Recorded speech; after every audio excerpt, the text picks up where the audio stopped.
Good morning students. Morning sir. सुप्रभात। क्योंकि हम पढ़ाने जा रहे हैं हिंदी, इसीलिए हिंदी में अभिवादन करेंगे। सुप्रभात, है ना।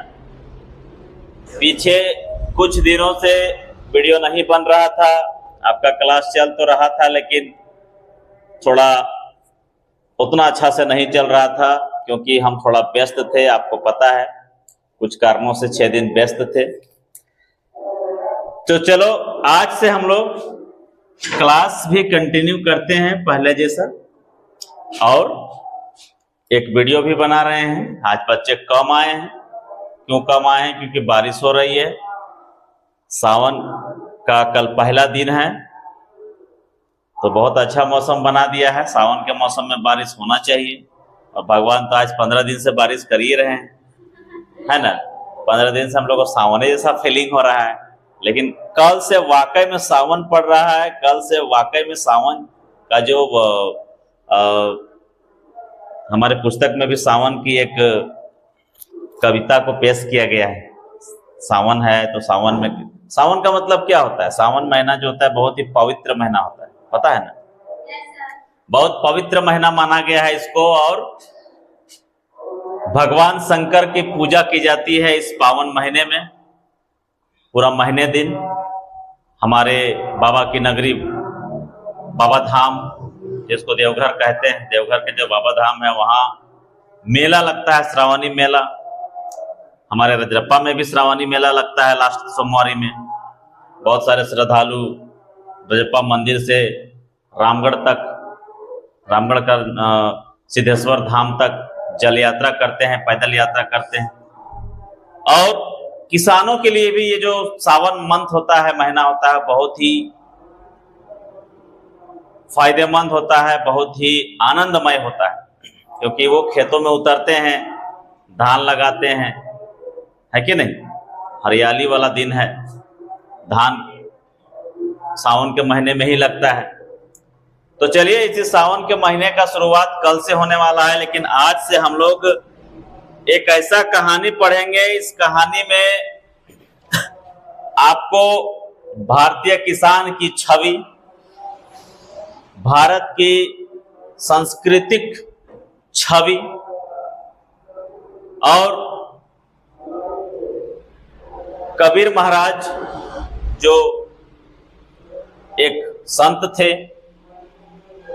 उनके जीवन के कुछ अंश, उनके जीवन, उनके बातों पर चलने वाले, उनके विचारों पर चलने वाले एक व्यक्ति का जिक्र करेंगे, जिनका नाम है बाल गोविंद भगत।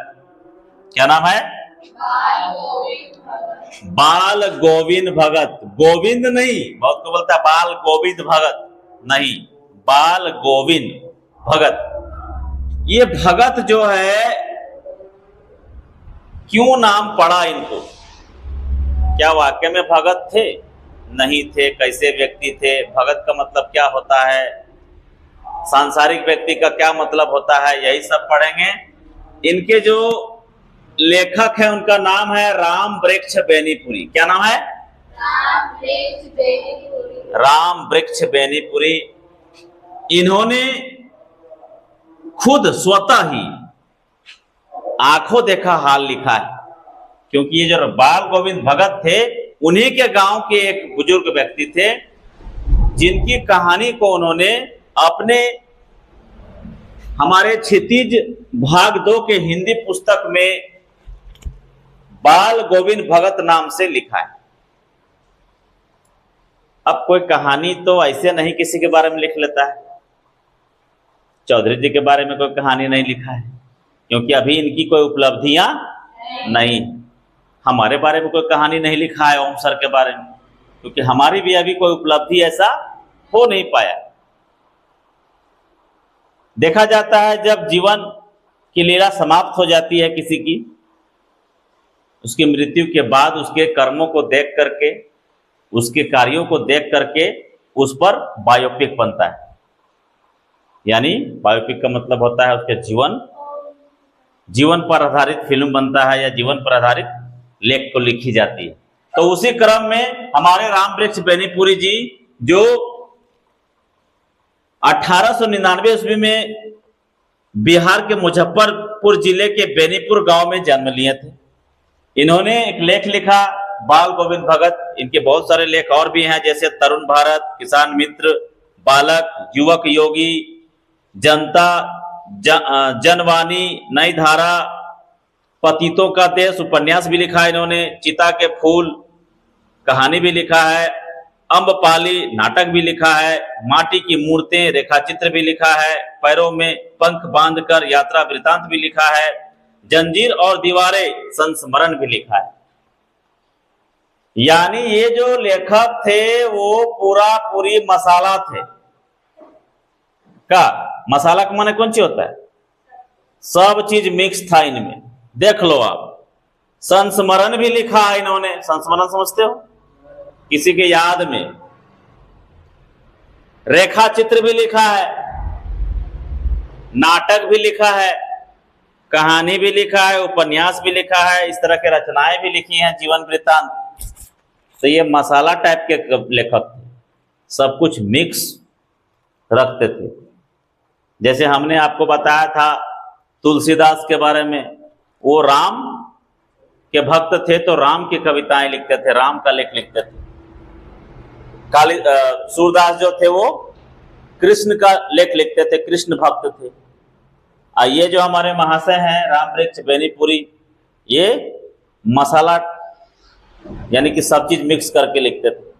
चलिए, तो इन्हीं के एक लेख बाल गोविंद भगत के बारे में आज हम लोग पढ़ते हैं। ये बाल गोविंद भगत हम आपको बताए हैं कि हम आपको ऐसा बताएंगे कि आपको किताब देखने की जरूरत नहीं पड़ेगा, लेकिन हम थोड़ा थोड़ा देखेंगे। कहानी लंबी है, बीच बीच में हम देखेंगे, लेकिन आपको देखने की आवश्यकता नहीं पड़ेगी। हमारे पास डिजिटल बोर्ड है नहीं कि यहीं पे लिखा हुआ आप समझाएं आपको। हम मौखिक ही समझाएंगे, ध्यान से सुनिएगा। और ये वीडियो बनाने का मेरा मुख्य उद्देश्य है कि आज बारिश के वजह से करीब 20-25 बच्चे ही आ चुके हैं, 15-20 बच्चे और नहीं आए हैं। और ज्यादा बोलती का, थोड़ा सा ज्यादा बोले, लेकिन फिर भी कुछ बच्चे आए हैं, कुछ बच्चे नहीं आ पाए। ज्यादातर बच्चे नहीं आ पाए हैं, जिस वजह से उनको आज का क्लास मिस ना हो, इसीलिए हम ये वीडियो इसी उद्देश्य से बना रहे हैं। तो चलिए हम लोग आते हैं राम वृक्ष बेनीपुरी लिखित बाल गोविंद भगत। फिर से एक बार नाम लिया जाए, क्या है पाठ का नाम? बाल गोविंद भगत। पीछे वाले लड़के क्या बात है, पूरा एकदम सुसुत लग रहे हो, सो के उठे हो कि नहीं? अब थोड़ा जोर से बोलो, क्या नाम है पाठ का? बाल गोविंद भगत। हाँ, बाल गोविंद भगत। नाम से तो पता चल रहा होगा कि अरे भगत बोल रहे हैं सर, यानी कि भगत होंगे। क्या होंगे? भगत होंगे। एक भगत का अपना आंख बंद करके एक भगत का रेखा चित्र अपना सोचिए जीवन में, अपने ध्यान में, कि एक भगत कैसा होता है, और हमको बताइए कैसा होता है। कोई एक बच्चा बताए कि आप बाल को भगत कैसा होता है? तो भगत बोलने से क्या पता चलता है कि सर बाल बड़ा बड़ा होगा, दाढ़ी भी होगा, और जट होगा, जट है ना, भूत भरता होगा, आखिर के काटल पीपर के काटल ऐसे करके ना। भगत का यही मतलब होता है। हम लोग गांव में भगत देखे हैं तो क्या होता है? भगत तो ऐसे ही होता है, बड़ा बड़ा जट होता है। पहले का भगत ऐसे होता था, बड़ा बड़ा जट होता था, बाल दाढ़ी होता था। बाल दाढ़ी छूता ही नहीं था वो, मतलब छूता था मतलब ठाकुर से कटवाना नहीं है, बाल दाढ़ी कुछ नहीं कटवाना है, खाली नाखून काट लेता था, नहीं तो नाखून भी बड़ा बड़ा हो जाता। तो बाल और दाढ़ी नहीं काटते थे वो लोग, इसीलिए बाल जट बंधा जाता था। और अभी के भगत लोग कैसे होते हैं देखते हैं? शास्त्री जी कौन कौन हैं, धर्मेंद्र शास्त्री वगैरह वगैरह, क्या क्या नाम है उन लोगों को देखते हो? पूरा स्टाइलिस्ट बाबा है, स्टाइलिस्ट भगत है, हीरो जैसा दिखने वाला भगत लोग है। एक भगत है जो बाल एकदम यहाँ तक रखे हैं, लेकिन बाल इतना सॉफ्ट है उनका कि कहना नहीं है बाबा जी का, है ना। पता नहीं कौन शैम्पू इस्तेमाल करते हैं, बहुत बार सोशल मीडिया उनसे पूछा भी जाता है तो बोलते हैं हम शैम्पू नहीं लगाते हैं, हम बेसन से धोते हैं। ऐसे ही बोलते हैं बाबा जी। अब क्या सत्यता है, उनके बालों का राज क्या है, वही बता सकते हैं। तो अभी के भगत जो हैं वो स्टाइलिस्ट हो गए हैं, स्मार्टनेस में आ गए हैं, है ना। धीरेन्द्र शास्त्री नाम है एक भगत जी का, जो अभी हिंदू समाज में सबसे श्रेष्ठ बाबा हैं और बहुत ही सबको जागरूक करते रहते हैं, बहुत भीड़ भाड़ रहता है उनका। उनको देखोगे ना पूरा हीरो जैसा दिखते हैं, पूरा स्मार्टनेस है। लेकिन पहले वाली भगत में ऐसी बात नहीं थी। पहले वाली भगत का मतलब बड़ा बड़ा बाल, जटा, दाढ़ी वाड़ी बड़ा हुआ, साधु बाबा, इस टाइप का दिखने वाला इंसान, ठीक है।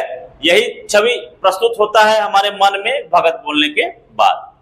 लेकिन ये जो भगत थे ना, ये भी ऐसे नहीं थे, खाली नाम के भगत थे।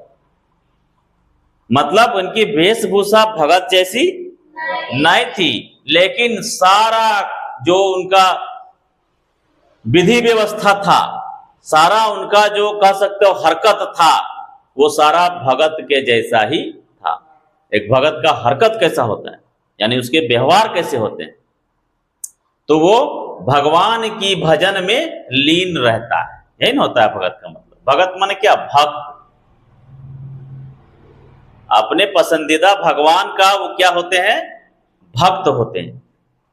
किसी एक भगवान का भक्त होते हैं, कोई बहुत सारे भगवान का भक्त होते हैं, तो उनको भगत कहा जाता है।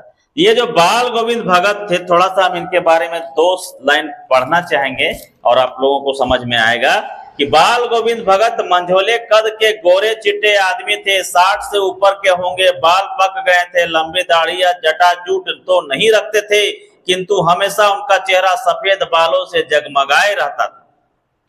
कपड़े बिल्कुल कम पहनते थे, कमर में एक लंगोटी मात्र और सिर में कबीर पंथियों की सी कनपट्टी थी उनका। आप देखे होंगे कबीर का टोपी जो रहता है, यहाँ पे कनपट्टी यानी कान ढका रहता है, यहाँ से इसे करके रहता है, यहाँ ढका रहता है, ठीक है। यहाँ फोटो भी दिया होगा, नहीं देखिए दिया है, देखिए ध्यान से देखिएगा तो आपको पता चलेगा, वहां पे फोटो है उनका, है ना। इस टाइप का वो वेशभूषा था उनका। और जब जाड़ा आता एक काली कमली ऊपर से ओढ़े रहते, मस्तक तक पर हमेशा चमकता हुआ राम नंदी चंदन लगा रहता उनके मस्तक में। क्या लगा रहता था? चंदन। राम नंदी चंदन मतलब सफेद चंदन, ठीक है। आगे जो नाक के एक छोर से ही औरतों के टीके की तरह शुरू होता, गले में तुलसी की जड़ों की एक बेडोल माला बांधे रहते, यानी यहां से टीका लगा रहता था उनका, नाक से ही एकदम औरत के जैसा। औरत लोग नहीं जब छठ वगैरह करते हैं तो यहां से टीका लगा होता है, तो उसी टाइप का टीका वो भी लगाते थे, रामनंदी चंदन का, और तुलसी माला पहनते थे। अब कुछ कुछ भगत वाली शकल उनका आ रहा है, लेकिन जटाएं नहीं थी। दाढ़ी था, सफेद दाढ़ी था, जटाएं नहीं थी, कपड़े कम पहनते थे, और जाड़ा के दिनों में एक कमल ओढ़ते थे, जो काला कमल रहता है वो ओढ़ते थे, है ना, जो अक्सर नेता लोग बांटता है जाड़ में, देखे हो कि नहीं।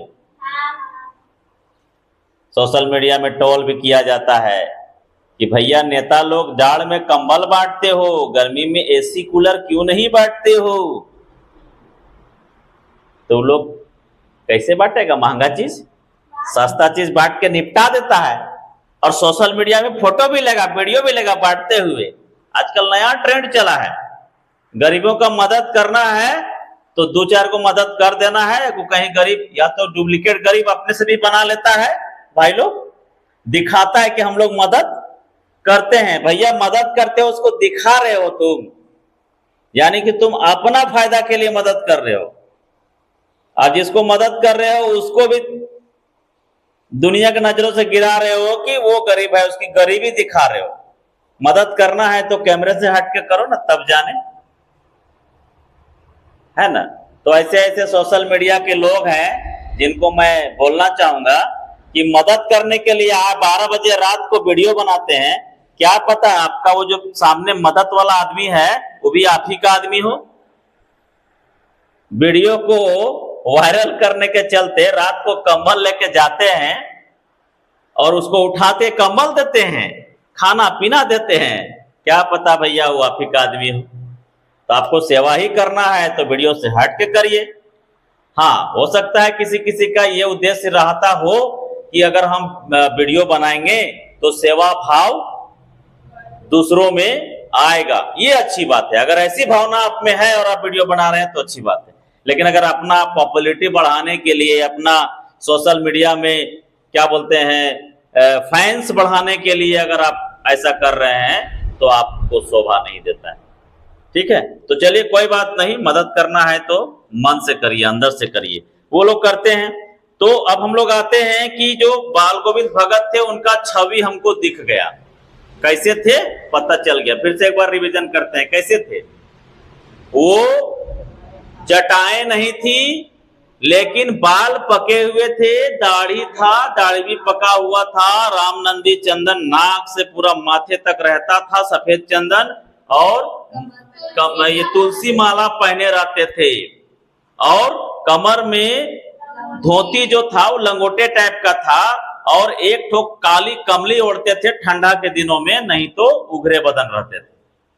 ठीक है, ये इनका वेशभूषा था। अब आते हैं इनके आचरण के बारे में बात करते हैं। ऊपर की तस्वीर से यह नहीं माना जाए कि बाल गोविंद भगत साधु थे, यानी अभी जो छवि हम बताएं उस छवि से ये पता चलता है कि बाल गोविंद भगत कैसा थे, साधु थे। साधु जैसा छवि था इनका। साधु का मतलब क्या होता है? घर परिवार से कोई मतलब नहीं है, बाहर की दुनिया से कोई मतलब नहीं है, अपना भगवान का नाम हरे राम ले रहे हैं। ठीक है, उनको पारिवारिक जीवन से कोई मतलब नहीं। लेकिन ऐसा नहीं था, बाल गोविंद भगत खेती बाड़ी भी करते थे, उनका एक परिवार भी था। उनकी पत्नी का तो पता, यहाँ लेखक बोले हैं कि उनकी पत्नी का तो पता नहीं, हम देखे नहीं थे, बहुत पहले मर गई होगी। उनका एक बेटा था और एक पतोहू थी। एक बेटा था और एक पतोहू थी। आई मीन बेटा जो था, उनका बेटा जो था वो थोड़ा बोदा किस्म का था। बोदा मतलब यहाँ बोदा बोला गया है, मतलब थोड़ा सा कम दिमाग वाला उनका बेटा था। उनकी शादी हो गई थी। पुतोह बहुत अच्छी थी, और पुतोह जो थी वो बहुत संस्कारी थी और घर का सारा काम देखती थी, खाना पीना सब बनाती थी। बाल गोविंद भगत जो खेती बाड़ी करते थे, वो खेती बाड़ी का जो अनाज होता था, वो अनाज कबीर जी का एक आगे पढ़ते हैं कि कबीर पंथी मठ था। एक कबीर पंथी मठ था, वो मठ में लेकर के, यानी कि आश्रम बोल सकते हैं, वहां लेकर के दे देते थे, चढ़ा देते थे कि आज हमने भगवान ये बाबा कबीर जी, हे प्रभु, उनको बोलते थे, क्या बोलते थे? वो बोलते थे साहब। कबीर जी को क्या बोलते थे?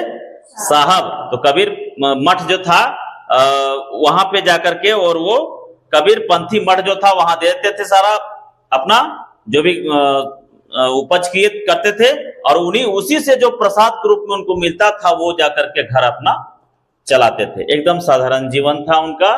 तो जीवन भी आपका साधु जैसा झलकता था, केवल पारिवारिक थे, क्योंकि साधु लोग को पारिवारिक नहीं रहता है, लेकिन ये पारिवारिक थे। ठीक है, कोई दिक्कत?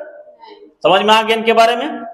सारी कहानी इन्हीं पर फोकस्ड है, इसलिए ध्यान से सुनना।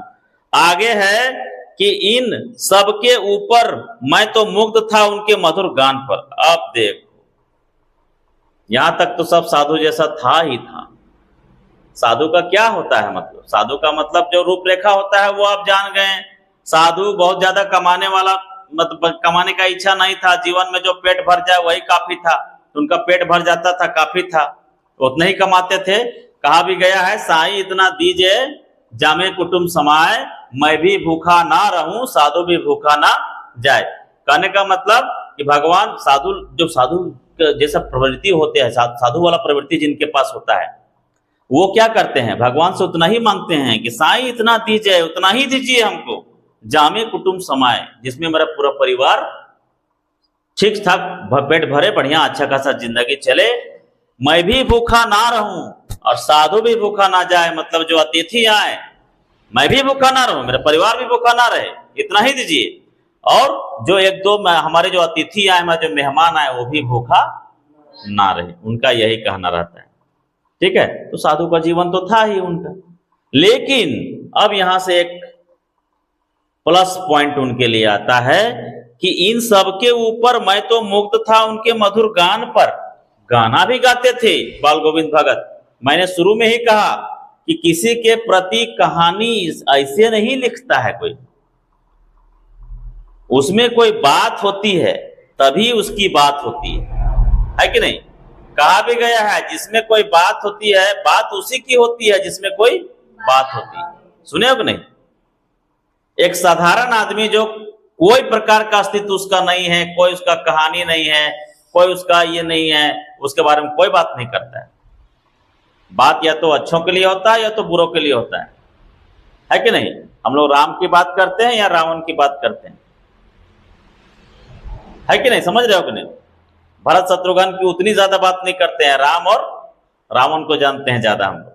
क्योंकि ज्यादा जो कहने का मतलब है कि यहाँ बोलने का ये मतलब है कि बात उसी की होती है जिसमें कोई बात होती है। तो बाल गोविंद भगत के बारे में एक साधारण सा आदमी होते हुए उनके बारे में राम वृक्ष बेनीपुरी ने ऐसे ही नहीं लिख दिया कहानी, कुछ तो अलग बात थी कि नहीं इनमें? ठीक है, आजकल के दौड़ धूप वाला जीवन में कोई ऐसा जिंदगी जी सकता है क्या? बहुत मुश्किल है। लेकिन ये जी भी रहे थे और खुश भी थे। अभी का तो दुनिया ऐसा आ गया है कि जो जितना कमाता है, ये भगवान हार दे, ये भगवान हार दे कहता है। नहीं, जितना ज्यादा पैसा उतना बड़ा आदमी बन गया तो और पैसा का भूख है उसको। एक गरीब आदमी मान के चलो साइकिल ले लिया तो कहेगा अब मोटरसाइकिल लेंगे, मोटरसाइकिल ले लिया कहेगा अब अल्टो लेंगे, अल्टो ले लिया तो कहेगा अब रेंज ओवर लेंगे, काका गाड़ी का नाम होता है बाप, थार लेंगे। हम अल्टो ले लिए है ना, तब हम भी सोचते हैं कि कुछ बड़ा गाड़ी लेंगे। तो किसी का जो भूख है वो समाप्त नहीं होने जा रहा है यहाँ। लेकिन ये जो साधु प्रवृत्ति के लोग होते हैं इनको ज्यादा की आशा नहीं होती है। लेकिन ये अब गाना भी गाते थे, इनका मधुर आवाज था, सुंदर आवाज था। ठीक है, आषाढ़ की रिमझिम है, आषाढ़ की रिमझिम है। देख लो इस बार आषाढ़ की रिमझिम हो गई ना। आषाढ़ में पानी बरसा कि नहीं? बहुत कम देखने को मिलता है। तुम लोग बहुत अच्छे टाइम पे जीवन जी रहे हो, ऐसा हम आज तक नहीं देखे थे। इतनी सारी बारिश बहुत बचपन में देखे होंगे, कभी उतना याद भी नहीं है। बरसात का मौसम का मतलब नहीं पता रहता था, उसमें बहुत बारिश होती थी। अभी बीच में तो ऐसा हो गया था कि पानी कभी आता था कभी नहीं आता था, कभी एक के बार आया हर के आया, पूरा बाढ़ उड़ ले आ गया, फिर का खत्म। लेकिन इस बार देखो लगातार 15 दिनों से बारिश हो रही है, अभी और कितना दिन होगा पता नहीं। तो इस बार लग रहा है कि आषाढ़ सावन का महीना है। ये आषाढ़ की रिमझिम है, समूचा गांव खेतों में उतर पड़ा है। कहीं हल चल रहे हैं, कहीं रोपनी हो रही है। धान के पानी भरे खेतों में बच्चे उछल रहे हैं, औरतें कलेवा लेकर मेड़ पर बैठी है। आसमान बादल से घिरा हुआ है, धूप का नाम नहीं है, ठंडी पुरवाई चल रही है। ऐसे ही समय में आपके कानों में एक स्वर तरंग झंकार सी कर उठी। यह क्या है, कौन है, यह पूछना ना पड़ेगा। बाल गोविंद भगत समूचा शरीर कीचड़ से लिथड़े अपने खेत में रोपनी कर रहे हैं। उनकी उंगली एक एक धान के पौधे को पंक्तिबद्ध खेत पर बिठा रही है। उनका कंठ एक एक शब्द को संगीत के जीने पर चढ़ाकर कुछ को ऊपर स्वर्ग की ओर भेज रहा है और कुछ को इस पृथ्वी के मिट्टी में खड़े लोगों के कानों की ओर। कहने का मतलब है कि बाल गोविंद भगत गीत गाते थे। कब गाते हैं? ये बता रहा है कि धान का रोपनी के समय, आषाढ़ सावन का महीने में धान की रोपनी होती है ना, तो उस समय क्या होता है, सब जो व्यक्ति है वो खेतों में रहता है। महिलाएं कलवा लेकर यानी कि खाना लेकर के जाती हैं खेतों में, मेड़ पे चलती हैं। मेड़ को बनाया जाता है, पता है कि नहीं?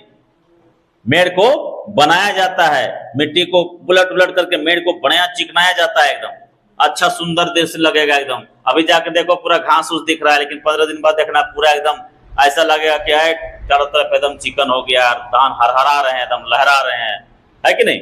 तो वैसे ही था, बहुत खुशी होता है। किसान जो है वही समझ सकता है इस फीलिंग को, आप पता नहीं, लेकिन हम तो समझ सकते हैं। बहुत खुशी होता है अंदर से धान के खेतों में जाने के लिए, खेतों में जाने के लिए रोपाई जब होती है। वैसे रोपाई हो रही है, बाल गोविंद भगत गीत गा रहे हैं, अपने से रोप भी रहे हैं। महिलाओं को गाते हुए देखे हो ना, ये पुरुष होकर गीत गाते थे, इतना जोर से गाते थे कि आसमान तक पहुंच जाता था और नीचे वाला आदमी भी सुन रहा है ना। यही चीज यहाँ पे जिक्र किया है। भादो की वह अंधेरी अधरतिया, सावन के बाद भादो आता है कि नहीं? सावन के बाद भादो आता है, तो बोलते हैं कि भादो की वह अंधेरी अधरतिया अभी थोड़ी ही देर पहले मूसलाधार बारिश खत्म हुई है, बादलों की गरज बिजली की तड़प में आपने कुछ नहीं सुना हो, लेकिन अब झिल्ली की झनकार, दादुरों की टर टर बाल गोविंद भगत के संगीत को अपने कोलाहल में डुबो नहीं सकती।